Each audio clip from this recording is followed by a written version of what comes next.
اشرف صاحب، یہ جو ہمارے جو مذہبی طبقہ ہے اور جن کا یہ تصور ہے کہ مذہب انسان تراشیدہ نہیں ہے بلکہ یہ اوپر سے آیا ہوا ہے خدا کی طرف سے، یعنی ہم سیکولر نقطہ نظر سے تو ہم اس کو انسان ساختہ مانتے ہیں مذہب کو، ٹھیک ہے، لیکن جو مذہبی طبقہ ہے جس کو ہم یہودیت کا ہو، عیسائیوں کا، مسلمانوں کا خاص طور پر، تو ان کے ہاں تو یہ تصور نہیں ہے کہ انسان ساختہ ہے، بلکہ ان کے ہاں یہ کہ خارج سے آنے والا علم ہے جو ایک نبی پر آتا ہے۔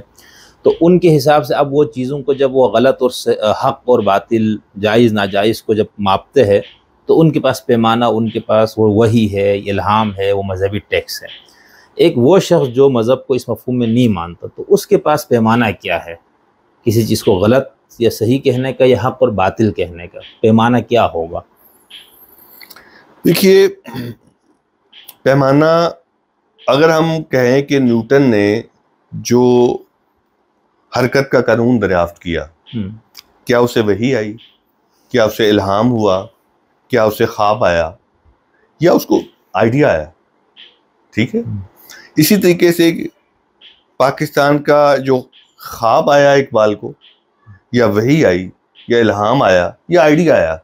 خواب مشہور تھا لیکن بیٹے جاوید نے کہا وہ نہیں دیکھا۔ تو اب یہ ہے کہ صحیح، یہ اہم نہیں ہے اس کا سورس کیا ہے، ٹھیک ہے، سورس اس کا اہم نہیں ہے، اس کی اپلیکیشن، اس کے نتائج اہم ہیں۔ اب یہ ہے کہ کسی عہد میں، میتھولوجی کے عہد میں، علم کا سورس کہیں بھی غیب سے ہو سکتا ہے۔ یہ تو غالب تک کہتے آتے ہیں غیب سے، یہ مذہبی خیال میں۔ اب وہ غیب کیا ہے؟ اس غیب کا کہیں نام مذہب ہے، کہیں خدا ہے، کہیں الہام ہے، کہیں خواب ہے، کہیں وحی ہے۔ اب یہ کچھ بھی ہو سکتا ہے۔ ہر کلچر نے اس کے مطابق، اپنے تجربے کے مطابق، اپنے اجتماعی شعور کے مطابق اس کو کوئی ٹرم رکھی ہوئی ہے۔ تو اب یہ ہے کہ ایک سورس اس کا باہر ہے۔ اچھا، اب وہ باہر جو ہے وہ سارا مادہ ہے، ٹھیک ہے۔ اب وہ مادے سے ہم نے شعور لیا ہے، اس کو فلسفے سے ہم لے لیں کہ وہ مادے سے شعور لیا ہے۔ اب خدا جو ہے وہ مادہ ہے یا غیر مادہ ہے، اب اس کی الگ بحث ہے۔ وحدت الوجود میں وہ مادہ ہے، ٹھیک ہے، اور وحدت الوجود کے باہر دبویا مجھ کو ہونے نہ ہوتا میں تو کیا ہوتا، وہ وجود اس نے اپنا مادے کے ذریعے سے ثابت کیا۔ تو مادے سے پہلے جو اس کا وجود تھا وہ غیر مادی تھا۔ تو خود اس کے اندر بھی بہت ساری گنجائشیں موجود ہیں تفہیم کے لیے، سمجھ کے لیے، کہ یہ جو الہام ہے یا وحی ہے یہ کہاں سے آ رہی ہے، کس صورتوں میں آ رہی ہے۔ ہم یہ دیکھیں گے کہ وہ جہاں سے بھی آ رہی ہیں اس کو ہم اپنے تعقل اور اپنے ریشنلٹی کے پیمانے پر پرکھیں گے، ٹھیک ہے، اور اس کو پھر ہم پرکھیں گے کہ کیا وہ نتائج، سماجی نتائج پیدا کر رہی ہے کہ نہیں۔ شاعر بھی کہتا ہے کہ اس کو بھی غیب سے یہ غزل، نظم، افسانہ، فکشن آتا ہے۔ سائنسدان بھی یہی کہتا ہے کہ مجھے لا آف ریلیٹیوٹی یا حرکت کا قانون وہاں سے آتا ہے۔ فلسفی بھی یہی کہتا ہے۔ تو یہ دعوے تو کسی نہ کسی صورت میں موجود ہیں۔ صحیح۔ اور پرانے بادشاہ جو ہیں وہ تو یہی کہتے تھے، خدا نے جناب جی یہ قوانین کا وہ دیا ہے، چاہے وہ 10 کمینڈمنٹس ہوں یا کچھ اور ہو۔ تو یہ سلسلہ تو ایک چلتا رہتا ہے۔ آج کے سینیریو میں ہم یہ نہیں کہہ سکتے کہ مجھے رات کو خواب آیا تھا، لوگ مذاق اڑاتے ہیں۔ آج ہم اس کے لیے کوئی اور ٹرم استعمال کریں گے۔ آج سے 500 سال پہلے یہ ٹرم اور استعمال ہوتی تھی، آج سے 5000 سال پہلے کچھ اور ٹرم استعمال ہوتی تھی۔ تو گویا ہر عہد کے مطابق ہمیں چیزوں کو دیکھنا ہے، نہ کہ ہمیں اس لفظوں میں پڑھنا ہے، ہمیں اپنی دانائی کو تلاش کرنا ہے۔ آج ہم چونکہ مذہب کے شکنجے میں ہے، شکنجہ جب میں کہتا ہوں تو میں اس لیے بول رہا ہوں کہ اس کو سیاسی سطح پر استعمال کر کے ہمارے تعقل کو، ہماری ترقی کو اور ہمارے جو اجتماعی بڑھوتری ہے اس کو روکا جا رہا ہے۔ لیکن یہی جو مذہبیت ہے وہ انسانی ترقی کے لیے مدد بھی تو کرتی رہی ہے۔ جتنے بھی مذاہب کا جو ارتقاء ہے، میں یہ سمجھتا ہوں یہ انسانی تعقل کے ارتقاء کے مختلف سٹیجز ہیں اور اس کے مختلف مراحل ہیں۔ اس کو اس طریقے سے دیکھنا چاہیے.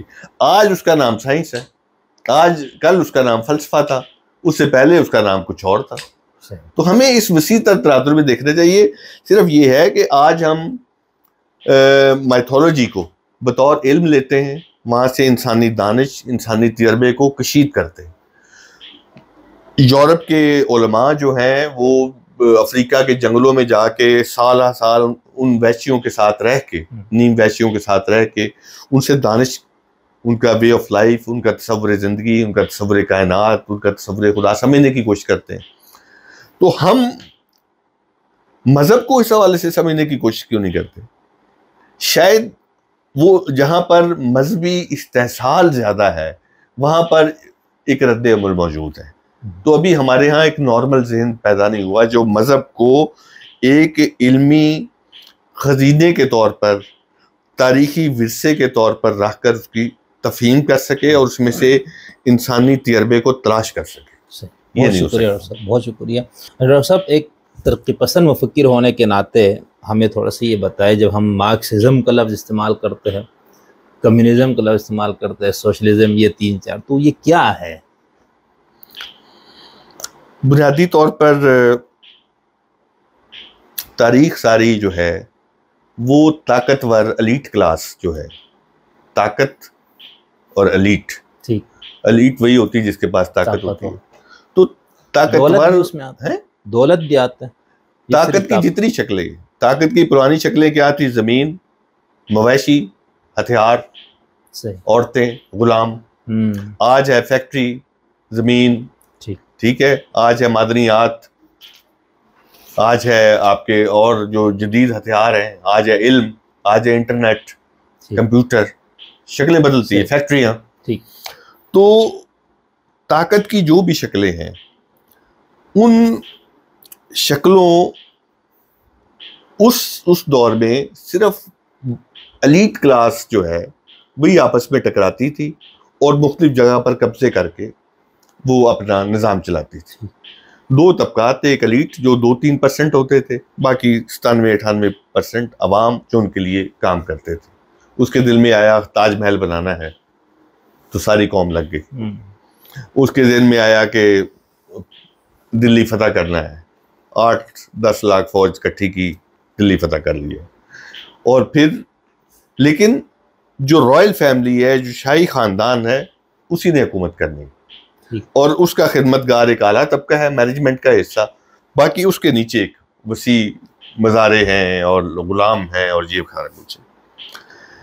جب مشین ایجاد ہوئی ہے اور سرمایہ داریت آئی ہے, سرمایہ داریت سے مراد کیا ہے کہ جو تجارت سے جو پیسہ اکٹھا ہوا زراعت کے مقابلے میں, اور اس نے جو نیا تصور کائنات, تصور انسان دیا, تو اس میں جب زمین دولت پیدا کرنے کے مقابلے میں فیکٹری اور مشین نے دولت پیدا کرنا شروع کر دی, اور پھر یہ سمجھا گیا کہ یہ جو دولت کا انبار لگ رہا ہے جس پہ ایک مخصوص ایلیٹ طاقتور طبقات جو ہیں قابض ہیں, تو یہ جو دولت پیدا کرتے ہیں ان کا کیوں نہیں حصہ؟ تو انسانی جو عقل ہے اور انسانی عقل کے جو ذرائع ہیں اور اس کا جو مادی ماحول ہے وہ اتنا بدل چکا تھا کہ ان سوالات پر وہ ڈیبیٹ کر سکیں اور اس کو بدل سکیں. لہٰذا یہ کہا گیا کہ دولت کی نئی تقسیم ہو سکتی ہے. اب یہ ہو سکتا ہے کہ جو دولت پیدا کر رہا ہے مزدور, کسان, وہ دولت کا پورا حصہ لے, وہ منافع کا پورا حصہ لے. اس کے لیے جو مختلف تصورات آئے وہ رومانٹک تصورات تھے. مارکس نے اس کو ذرا عقلی سطح پر دیکھا اور اس کی فلسفی کریٹ کی, اس نے سرمایہ داریت کو سمجھنے کی کوشش کی, اس کو بطور عزم لے کے اس کی استحصالی شکلیں اور اس کا ارتقاء دیکھا, اور تاریخ میں یہ ایلیٹ کلاس اور استحصال کی صورتیں کیسی تھی اس کو جو ہسٹوریکل میٹیریلزم ہے اس میں اس کو دیکھا, اور پھر اس نے یہی کہا کہ یہ جو دولت پیدا کرنے کے ذرائع ہیں یہ سب میں مشترکہ طور پر تقسیم کر دیے جائیں. ایک تو یہ کہا گیا کہ سب سے پہلے مرحلے میں اس کو ایلیٹ کلاس، مزدور کلاس جو ہے وہ ریاست کے حوالے کرے اور ریاست مزدور چلائے. اگلے مرحلے میں کہا کہ یہ ریاست جو ہے یہ آہستہ آہستہ جب ایلیٹ کلاس ہی نہیں رہے گی، طاقت ہی نہیں رہے گی، اور یہ جو ہیں آپ کے مینز آف پروڈکشن، دولت پیدا کرنے کے ذرائع، یہی اس کے کوئی مخصوص مالک نہیں رہیں گے بلکہ عام لوگ جو ہیں وہ ہو جائیں گے، تو ریاست آٹومیٹکلی کنورٹ ہو جائے گی، زیرو ہو جائے گی، اور اعلیٰ طبقات بھی زیرو ہو جائیں گے. یہاں سے جو اگلا مرحلہ شروع ہوتا ہے وہ کمیونزم کا مرحلہ ہے. تو یوں یہ ایک حل پیش کیا گیا سرمایہ داریت کا، جس کے اوپر تحریکیں چلی، جس کو کسی نہ کسی شکل میں دنیا کے آدھے سیارے پر مختلف شکلوں میں کم یا زیادہ اپلائی بھی کیا گیا. تو یہ یوں کہہ لیں کہ آلموسٹ 90 کی دہائی تک یہ کسی نہ کسی شکل میں پچھلی صدی میں 20ویں صدی تک یہ قائم و دائم رہا. صحیح. نہیں، ہمارے یہاں یہ کہا جاتا ہے کہ جو مارکس کی علیہ السلام بھی بولتا ہوں میں، لوگ اس کو جیسے بھی لیں ان کی جو مابعد الطبیعت ہے، اب اس پہ بھی کوئی ڈیبیٹ کرتے کہ ان کی مابعد الطبیعت تو نہیں ہو سکتی، وہ تو روح اور ان چیزوں کے منکر ہے، لیکن ہم فلسفے کے تناظر میں یعنی انہوں نے جو ایک انسانی جو دکھ، تکلیف، مسائل، ان سب کا ایک حل پیش کیا، اس حل کو ہم دیکھتے ہیں ان کے اس معاشی نظام کی صورت میں، سوشلزم اور پھر اگلا جو مرحلہ کمیونزم. لیکن ان دونوں کی بیس جس فکر پہ ہے، جس فلسفی پہ ہے، وہ کیا ہے؟ دیکھیے، بنیادی طور پر مارکس نے جو فکر دی وہ مارکسزم کہلاتی ہے. اور اس مارکسزم میں بہت سارے مفکرین نے اس میں اضافہ کیا. مثلا ماؤ زیدونگ نے اضافہ کیا، لینن نے اضافہ کیا، ٹروٹسکی نے اضافہ کیا، حتیٰ کہ حمزہ علوی جیسے جو ہمارے پاکستانی دانشور ہیں جو یورپ میں رہے، انہوں نے بھی اس میں اضافہ کیا. تو گویا مارکسزم ایک علم بن گیا جس کے اندر مختلف مفکرین اس میں اضافہ کرتے رہے. مارکسزم کا ایک حصہ وہ ہے جو کہ اکنامکس کے جو استحصالی، سرمایہ دارانہ استحصالی معاملات ہیں، اس کا ایک حل پیش کرتا ہے. اس حل کا نام جو ہے وہ سوشلزم ہے، جس کی ابتدائی شکل سوشلزم ہے اور اس کی ہائر شکل جو ہے وہ کمیونزم. لیکن مارکس صرف سوشلزم پیش نہیں کرتا ہے، وہ جدلیات کا ایک اصول بھی پیش کرتا ہے. جدلیات کا اصول جو ہے وہ یونانی منطق کے بعد جو ریشنلزم جو یورپ میں آیا نشاط ثانیہ کے بعد، اس میں منطق کی ایک نئی اور ہائر شکل ہے جس کو ڈائلیکٹسزم کہتے ہیں، جو ہیگل سے انہوں نے ڈرائیو کیا. تو اب ہم مارکس سے پہلے والی جو منطق ہے یا ریشنلزم ہے، یا جس کو ہم خرد افروزی بھی کہتے ہیں، جس کو انلائٹنمنٹ کی شکلوں میں بھی ہمیں لیا جاتا ہے، اب وہ نہیں چلے گی. اب جو اس کا جدلیات کا اصول ہے جو دریافت کیا گیا، یہ پھر آگے بڑھا. ایک تو یہ ہے. دوسرا ہسٹوریکل مٹیریلزم ہے کہ تاریخ کو مادی نقطہ نظر سے دیکھنا اور جانچنا. تو یہ دو تین چیزیں ایسی ہیں. پھر انہوں نے سرپلس ویلیو جو دی، تو یہ سرپلس ویلیو، ہسٹوریکل مٹیریلزم اور ڈائلیکٹسزم اور سوشلزم، یہ 5-6 بڑے اصول ہیں. آپ سوشلزم سے پیچھے ہٹ سکتے ہیں، لیکن یہ اصول جو ہیں وہ پوری دنیا کے علوم میں ضم ہو چکے ہیں. اب ہم یعنی یہ ہے کہ انسان نے اس کو قبول کر لیا ہے ان ساری چیزوں. یہ سوشلزم والا مارکس کے دین ہے، یہ مارکس کی دین ہے. یعنی ہم یہ کہہ سکتے ہیں کہ کارل مارکس سے پہلے اور بعد اتنا بڑا شخص میرے خیال سے جی ایک تو یہ ہوا نا کہ مارکس نے تاریخ کا رخ موڑا ہے، سوچ کا رخ موڑا ہے. سوچ کا رخ اس سینس میں موڑا جب وہ یہ کہتا ہے کہ ہمیں جو ہے سماج کو یا تاریخ کو بدلنے کی ضرورت ہے، نہ کہ اس کی تشریح کرنے کی ضرورت ہے. یہ وہ جملہ ہے جس نے فلسفیوں کے پوری تاریخ کو اور پوری تاریخ میں ان کے کردار کو بدل دیا. بالکل. اور اس نے اس کا عملی نمونہ بھی پیش کیا. تو گویا وہ تفکر بھی کرے اور انسانیت کے لیے ایک کردار بھی ادا کرے. تو اس نے اس حوالے سے علوم کی اس وقت کی جتنی مباحث ہیں ان پر اس نے کام کیا، حتیٰ کہ لٹریچر پر بھی، حتیٰ کہ ناول پر بھی، حتیٰ کہ لوک ادب پر بھی. باقی انہوں نے اور جو معاملات تھے، آرکیولوجی تھی، لنگوسٹک تھی، یا کیا کہتے ہیں اکنامکس ہے، پولیٹکس ہے، سماجیات ہے، کلچر ہے، ان سب پہ اس نے مباحث کی. صحیح. اچھا ڈاکٹر صاحب، یہ مارکسزم کی بنیاد پہ دنیا میں 2-4 بڑے انقلابات آئے، ٹھیک ہے، ہمارا رشیا والا اور پھر یہ چائنا کا انقلاب اور باقی دنیا میں. تو وہ ہمارے یہاں عام طور پر لوگ یہ کہتے ہیں چونکہ یہ غیر فطری سسٹم دیا مارکسزم والوں نے، یعنی یہ جو سرمایہ داری کے حامی لوگ ہیں ان کا یہ کہنا، یہ لبرل جو فری مارکیٹ اور اس کو والے، وہ کہتے ہیں یہ آپ نے مساوات کے قیام کے چکر میں جو سارا یہ دیا ہے نا، کہ یہ غیر فطری، اور اس کا ثبوت یہ ہے کہ یہ ریاستیں اتنی چل نہیں سکی، اور جو موجود ہے ابھی اس نے ترمیم کر کے اب وہ ہے ہی نہیں شکل. مارکسزم کے بنیاد پہ جو معاشی نظام دیا گیا اب وہ ہے ہی نہیں وہاں پر. چائنا میں، رشیا میں تو چیپٹر کلوز ہو گیا میرے خیال سے. تو اس کی کیا وجہ ہے؟ یہ اس نظام کی اپنی داخلی خرابی تھی فکر کی، یا اس کو امپلیمنٹ کرنے میں خرابی تھی، یا یہ بھی تاریخی جبر ہے جس میں ہونا ہی تھا؟ یہ دیکھیے، یہ دو طرف سے یہ اعتراضات آتے ہیں. ایک سرمایہ داری کے جو حامی لبرل دانشور ہیں ان کی طرف سے، دوسرا مذہب کے حامی جو دانشور ہیں ان کی طرف سے.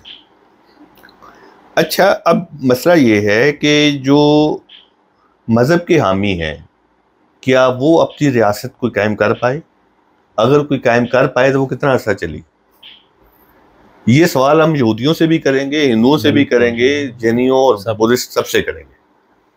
ایسا ہی ہے. اگر تو تاریخ میں اس کی مثال نہیں ملتی، اگر ہے تو وہ زیادہ عرصہ نہیں چل پائی، اور پھر بادشاہت، جاگیرداریت یا ملوکیت میں یا اس میں کنورٹ ہوگی. دوسرا یہ جو بات کر رہے ہیں ان کے ساتھ تو مقابلہ تھا، کیونکہ ان کی تو پوری دنیا کے اوپر انہوں دنیا کو منڈی بنایا ہوا تھا، پوری دنیا پر قبضہ کیا ہوا تھا، اور نوآبادیاتی نظام کے ذریعے سے خون چوس رہے تھے. اب یہ ہے کہ مارکس کے دور میں ہی ڈارون نے بھی اپنا فلسفہ دیا. بالکل. ڈارون سے ایک اور تصور سامنے آیا جس کو سوشل ڈارونزم کہتے ہیں.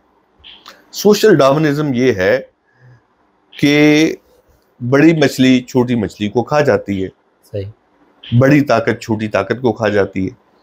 یہ جو ڈارونزم ہے، سوشل ڈارونزم، سرمایہ داریت اسی پہ چلی. بڑے سرمایہ نے چھوٹے سرمایہ کو کھا لیا، اس سرمایہ نے اس سے چھوٹے کو کھا لیا، بڑے مال نے چھوٹی دکان کو کھا لیا، بڑی مارکیٹ نے چھوٹی مارکیٹ کو کھا لیا، بڑے علم نے چھوٹے کو، بڑی زبانوں نے چھوٹی زبانوں کو نابود کر دیا. تو یہ ڈارونزم ہے. اب نیچر میں اور کلچر میں ایک فرق ہے. نیچر جو خدا نے بنایا ہے، جو کچھ بھی ہے، نیچر کا اصول سوشل ڈارونزم کا، کہ شیر کو بھوک لگے گی وہ اپنے سے کمزور کو کھا جائے گا. ٹھیک ہو گیا.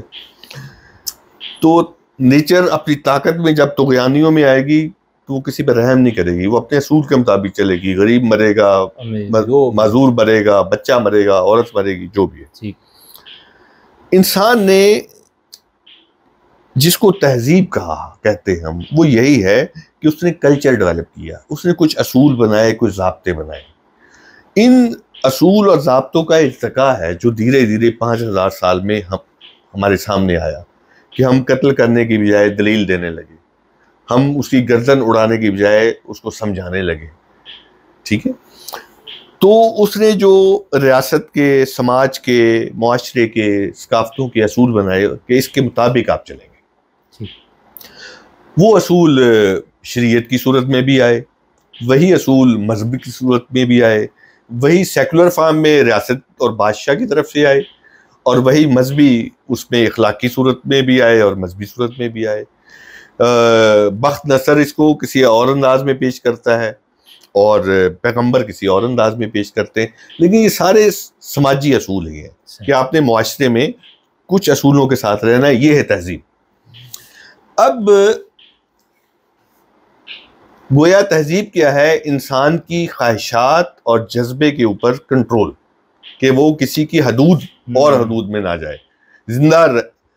جینے دو کا حق دینا، جیو اور جینے دو مل کے۔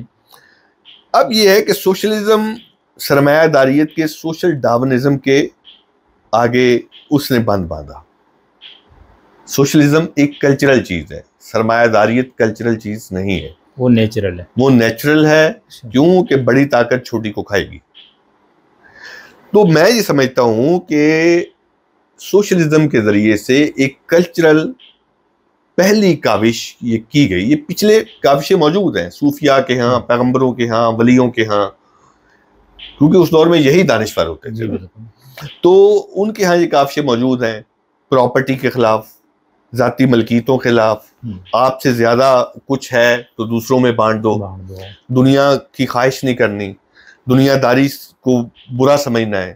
یہ دراصل پراپرٹی اور انسانی جوہر کے قریب ہونا ہے۔ اب یہ ہوا کہ مارکس تک آتے آتے اس نے بھی یہی کیا کہ جو اصول، یہ جتنی بھی انسانی کاوشیں، تصورات تھے، اس کو سائنٹیفک شکل دی، اس کی بنیاد پر اصول قائم کیے اور اس کو سمجھنے کی کوشش کی۔ تو میں یہ سمجھتا ہوں کہ انسان نے کلچرل سطح کے اوپر دراصل سوشل ڈارونزم کا مارکسزم کی صورت میں ایک مقابلہ کیا ہے۔ صحیح، یہ پہلا آرگنائزڈ اور بڑا تاریخی مقابلہ تھا۔ یہ دوبارہ پھر اٹھے گا، اس کی مختلف شکلیں رہیں گی، آتی رہیں گی، کیونکہ ظاہر ہے کہ سرمایہ داریت فار ایور نہیں ہے، کیونکہ محض آج سے 300-400 سال پہلے یہ نہیں تھی۔ بالکل، تو آگے کیا شکلیں بنتی ہیں، اس کا رد عمل کیا بنتا ہے، یہ ہم دیکھیں گے۔ تو میں یہ سمجھتا ہوں کہ سرمایہ داریت نے ارتقا کر کے جب اپنی شکلیں بدلی ہیں تو اس کا جو کلچرل پہلو ہے، جو مارکسزم کہلاتا ہے یا سوشلزم کہلاتا ہے، اس کی شکلیں بھی آہستہ آہستہ بدلتی رہی ہیں۔ اب آج کے دور میں اس کو کیسے دیکھا جا رہا ہے، اس کو چین کو ہم کہاں رکھیں گے، سوشلزم میں رکھیں گے، سرمایہ داریت میں رکھیں گے؟ چین نے روس سے کیا سیکھا، روس نے جو زوال اشتراکی نظام کو آیا اس کی کیا شکلیں تھیں، وغیرہ وغیرہ۔ اب یہ ظاہر ہے کہ اس ایک تاریخی مرحلے کے تجزیے ہوں گے اور انسان اس سے آگے سیکھ کے بڑھے۔ اس وقت فون اگر کر لیں پھر ٹھیک ہے۔ اچھا ڈاکٹر صاحب، اس وقت دنیا میں کوئی ایسا ملک ہے جو وہاں ہم یہ کہیں کہ مکمل سوشلسٹ معاشرہ ہے، سوشلزم وہاں پر اپنی اصل شکل میں یا مکمل شکل میں نافذ ہے؟ کیوبا وغیرہ کا نام لیتے لوگ۔ دیکھیے، وہ جو شکل جو مارکس کے ذہن میں تھی یا لینن کے ذہن میں تھی، وہ تو اب نہیں ہے، ٹھیک ہے، کیونکہ اس کا جو دشمن ہے وہ بھی ایسا نہیں ہے۔ ہاں بالکل، مارکس کے عہد کی جو سرمایہ داریت تھی، اس عہد کی جو فیکٹریاں تھیں، اس عہد کا جو مزدور تھا، اس کی جو صورتحال تھی، اب وہ ویسی نہیں رہی ہے۔ ٹھیک، تو لہٰذا سوشلزم کی شکلیں بھی ویسی نہیں رہی۔ صحیح۔ اب یہ ہے کہ اس کی اسٹڈی بنتی ہے، کیونکہ فرانس بھی اپنے آپ کو سوشلسٹ کہتا ہے، انگلینڈ جو ہے وہ اپنے آپ کو جو شکل دیتا ہے رفاع عامہ کی، وہ بھی سوشلزم کی ہی ایک شکل ہے۔ تو گویا اپنی چائنا میں جو کچھ ہو رہا ہے، کیوبا میں جو کچھ ہو رہا ہے، تو سوشلزم کے اثرات کسی نہ کسی صورت میں موجود ہیں اور چل رہے ہیں۔ صحیح۔ اب یہ اپنے اگلے سرمایہ داری مرحلے میں کس طریقے سے اپنی نئی شکل میں یہ رد عمل سامنے آتا ہے، یا سرمایہ داری کے کاؤنٹر کے طور پہ جو سامنے آتا ہے، اس کے حل، استحصالی حل کے طور پہ آتا ہے، یہ ہمیں دیکھنا پڑے گا۔ اس کے لیے ضروری ہے کہ جو پوری دنیا میں مفکرین اس کو کیسے دیکھ رہے ہیں، سوشل سائنٹسٹ کیسے دیکھ رہے ہیں، اور سیاستدان اور سیاسی مفکرین اس کو کیسے دیکھ رہے ہیں، یہ ہمیں جاننا پڑے گا۔ ڈاکٹر صاحب، انسانی تاریخ میں جو کچھ جینیس آتے ہیں، آپ ان کو انبیاء کی لسٹ میں ڈالے اور فلسفیوں کی لسٹ میں ڈالے فلاں، ان کی بنیاد پہ وہ ایسے کچھ نئے نظام، نظریات اور اصول دیتے جس سے پھر ایک پوری دنیا اس سے متاثر ہوتی ہے، جس خود کارل مارکس کو ہم دیکھتے ہیں نا کہ تاریخ کا رخ موڑنے والا شخص۔ تو اس کے بعد ہم یہ دیکھتے ہیں کہ مارکسزم جو ہے، جو اس کے ماننے کے دعوے دار ہے، یا جو سمجھتے ہیں کہ یہ ہمارے سوالوں کے جواب کے لیے بہت بہتر اور جو ہمارے مسائل ہے اس کو حل کرنے میں بہت بہترین ایک خاکہ، ایک نقشہ یہ پیش کرتے ہیں، اس میں بھی کئی فرقے بنے ہیں۔ وہ کیا ہے؟ مکاتب بنے ہیں۔ دیکھیں، جہاں پر انسان ہوں گے جی، اور سوچ ہوگی، تو سوچ کے مختلف رنگ اور اختلافات ہوں گے. ٹھیک ہے. یہ ہو نہیں سکتا. ایک ہی غزل کے شعر کے اوپر اگر 10 تشریحیں ہو سکتی ہیں تو باقی چیزیں بھی ہو سکتی ہیں. بالکل. اب یہ ہے کہ پوری دنیا میں سوشلزم کے اوپر جب غور و خوض شروع ہوا اور مارکس نے جو اصول دیے تھے اس کو وقت کے ساتھ ساتھ مختلف کلچر میں اور تاریخ کے مختلف مراحل میں اس کو مختلف لوگوں نے مختلف انداز میں سمجھنے اور اپلائی کرنے کی کوشش کی. کچھ چیزیں ایسی ہیں جن کا تعلق سوشلزم کی تحریک کے خلوص کے ساتھ ہے. کچھ چیزوں کا تعلق سوشلزم کی تحریکوں کی جہالتوں کے ساتھ بھی ہے, اس کے انجماد, فکری انجماد کے ساتھ بھی. کچھ چیزوں کا تعلق سرمایہ دارانہ عیاریوں چلاکیوں کے ساتھ بھی. صحیح. تو گویا یہ جو فرقے آپ کہہ رہے ہیں وہ ان تینوں چیزوں میں بٹے ہوئے ہیں. صحیح. اب یہ ہے کہ اس کو ہمیں یوں بھی دیکھنا چاہیے کہ مثلا میں مولانا سندھی کی ایک مثال دوں. انہوں نے کہا کہ یہ جو عبوری حکومتیں آئیں جس خلافت راستہ کی, تو اس میں بھی جو جنگ تھی وہ دراصل نقطہ نظر کی جنگ تھی. یہ وہی جنگ ہے جو کسی بھی انقلاب کے بعد آنی ہوتی ہے اور اس میں پھر ایک سیاسی فیصلہ ہوتا ہے کہ کون طاقتور ہے وہ چیزوں کو آگے لے کے چلے گا. اور یہ جنگ جو ہے ٹراٹسکی, لینن اور اسٹالن میں بھی ہوئی. ٹھیک ہے. اور یہی جنگ جو ہے مختلف مراحل پہ اس طریقے سے ہوتی آئی. یہ آپ ایران میں بھی اس کی صورتیں مختلف دیکھ سکتے ہیں, آپ انقلاب فرانس کے بعد بھی اس کی صورتیں دیکھ سکتے ہیں. تو اس کو ایک تو تاریخ کو ایسے سمجھنا چاہیے, اور دوسرا یہ ہے کہ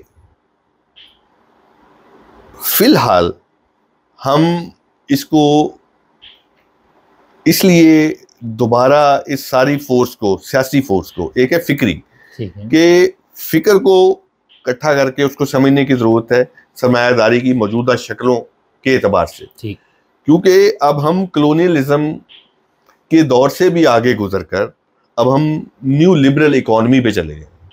نیو لبرل اکانومی جو ہے یہ کمپیوٹر اور نیٹ پہ کھڑی ہے, یہ خلائی سیاروں پر کھڑی ہے, یہ جو ہے جو برقی نظام ہے جو سرمایہ کو سیکنڈز میں دنیا کے ایک کونے سے دوسرے کونے میں منتقل کر دیتا ہے, اس پہ کھڑی ہے. یہ اس چیز پہ کھڑی ہے کہ جو ایجادات ہیں, فیکٹریاں ہیں, جو آلات ہیں, ان کو آپ کہیں بھی شفٹ کر سکتے ہیں اور ان سے آپ را مٹیریل کے ذریعے سے پروڈکشن لے کے پھر دنیا کی کسی بھی مارکیٹ میں جا کے بیچ سکتے ہیں. مزدور کہیں کا لے سکتے ہیں, پروڈکشن کہیں لے سکتے ہیں, را مٹیریل کہیں لے سکتے ہیں, پروفٹ کسی کی جیب میں جا سکتا ہے. اب یہ شکلیں جو ہیں یہ سرمایہ داریت کی نئی شکلیں ہیں جس کو ہم پوسٹ ماڈرن کنڈیشنز بھی کہا جا رہا ہے. تو اس کے لیے ظاہر ہے کہ اذہان کام کر رہے ہیں, وہ ہم بھی دیکھیں گے. لیکن ایک بات میں بالکل بہت کلیئرلی بتا دینا چاہتا ہوں کہ جو لوگ آج مارکسزم کے مخالف ہیں کہ سرمایہ داری کی سائنس کو, اس کی تاریخ کو, اس کے میکانزم کو آپ اشتراکیت اور مارکسزم کے تناظر کے بغیر نہیں سمجھ سکتے. کیونکہ سرمایہ داریت کو ازم جو ہے وہ مارکس نے ہی بنا کر سمجھا ہے. تو اگر آج بھی آپ پوری دنیا کے اکنامک سسٹم کو سمجھنا چاہتے ہیں تو آپ اسی کے ذریعے سے سمجھیں, چاہے وہ IMF کے معاملات ہوں, چاہے پاکستان کی اکانومی ہو, چاہے افریقہ کے غریب ممالک کی معدنیات کا مسئلہ ہو, چاہے وہ ورلڈ بینک کے ایشوز ہوں, چاہے وہ WTO کے معاملات ہوں. تو وہ کیسے یہ سارا کچھ چل رہا ہے, چاہے وہ جنگوں کے معاملات ہوں, سائنسز کے معاملات ہوں, یا آپ علم کے معاملات ہوں. علم بھی اب کمپیوٹر میں ہو گیا اور وہ بھی ایک سرمایہ دارانہ پروڈکٹ ہے. وہ اس کے لیے بھی آپ کو لاکھوں روپے خرچ کرنے پڑتے ہیں. آپ نے اگر انجینئر بننا ہے, آپ نے کوئی علم حاصل کرنا ہے, آپ نے کوئی کتاب بھی لینی ہے, تو پھر آپ کو کہیں نہ کہیں پیمنٹ کرنی پڑتی ہے. تو اس طریقے سے ہمیں دیکھنا چاہیے.